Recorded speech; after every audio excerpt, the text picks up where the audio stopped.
Salutations, respected viewers. This is George from Ireland. Behind me is a statue of Captain Robert Falcon Scott. I'm in his birthplace, Portsmouth. He's called Captain Scott because that was his rank in the Royal Navy. So, how apposite that he was born here, the home of the Royal Navy, and he served aboard ship with distinction, got some promotions, but he's best known as a polar explorer, Scott of the Antarctic. He's a figure who children these days don't learn about, but for much of the 20th century he was held up as a model to aspire to, overlooking the unfortunate fact that his expedition failed and he and all his men died. But anyway, he'd been on a number of polar expeditions in the Edwardian era, and he always concluded he didn't take enough food. There's a trade-off. The more food you take, the slower you go. If you take less food, you're going to go faster, but what if you run out? And obviously you're taking more food, you're going slower, therefore you're going to have to eat more on the way. So it's difficult to know what the right level is. But anyway, almost the whole world had been discovered at that time. One of the few places that people knew existed but hadn't been to was the South Pole.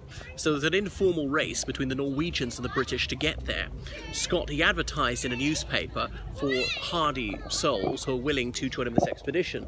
And he was very frank about it, saying there'll be terrible cold, the very long hours of darkness, the chance of return was low, and all that kind of thing. So he only wanted people who are truly committed. So he handpicked his crew, and they went to the Antarctic. Why is it called the Antarctic? Well, it's the Arctic Circle. Up there, the only land animal are bears, like Arctos in ancient Greek. So the Antarctic, as in the no bears circle. Anyhow, so they went there in the Antarctic summer, which is our winter, and trying to get to the South Pole, and he used Shetland ponies. Roald Amundsen was in charge of the Norwegian team, and he used dogs. So every so often he would shoot a dog, eat the dog, or if there's any meat left over, feed it to the other dogs. These are very hardy dogs for pulling sleds, huskies.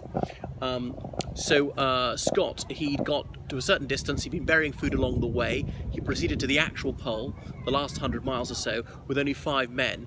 All their ponies had died, and they were pulling their own sleds full of food.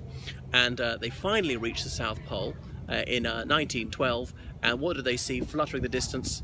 The Norwegian flag. They've been beaten to it. Had it all been for nothing? Well, still coming second in the world wasn't bad. But they turned home and they plotted very carefully on the map where they had buried their comestibles. So they're going back to their camps to eat the food. Of course, it wasn't going to perish in the very cold conditions, because even though it was summer, it was usually below freezing. Well, far below freezing. And there were some terrible blizzards. And gradually they began to fall ill. And Captain Lawrence Oates felt very ill. And they were in their tent one night, and Scott kept his diary very faithfully, and he said, Oates said, I'm just going out for a short walk, and I may be some time.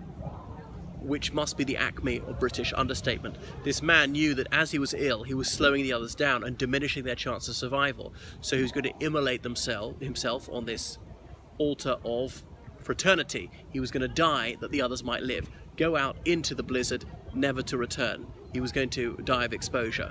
And he didn't say as much, didn't put it into very sentimental words. That was that. They did not go looking for him.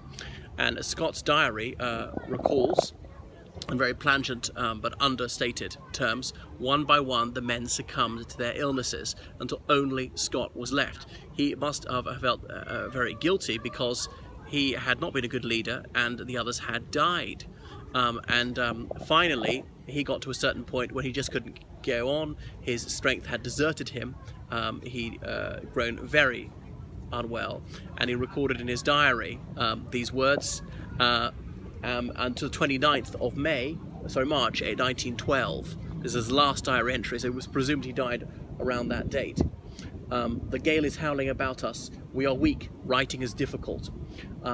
But for my own sake, I do not regret this journey, which has shown that Englishmen can endure hardships, help one another, and meet death with as great a fortitude as ever in the past. We took risks and knew we took them. Things turned out against us, and therefore we have no cause for complaint, but bow to the will of Providence, determined to do our best to the end. And that was that. So he never returned, and the people at the base camp near the coast, They were worried what we're going to do. Eventually a rescue mission was launched, but far too late. They discovered his corpse. He's buried under a cairn there. He's commemorated. He'd also written in his diary that he was sure that a grateful and proud nation would not allow his relatives to live in penury, and indeed a fund was opened, many people contributed, and they were amply provided for. He was married, he had one child, his son grew up, got a PhD, became an academic, had a very distinguished career, and died not that many years ago. So that's Robert Falcon Scott. Scott at the Antarctic. It's a tale which is not very well known. You can see a film about it, dates way back to the 1950s.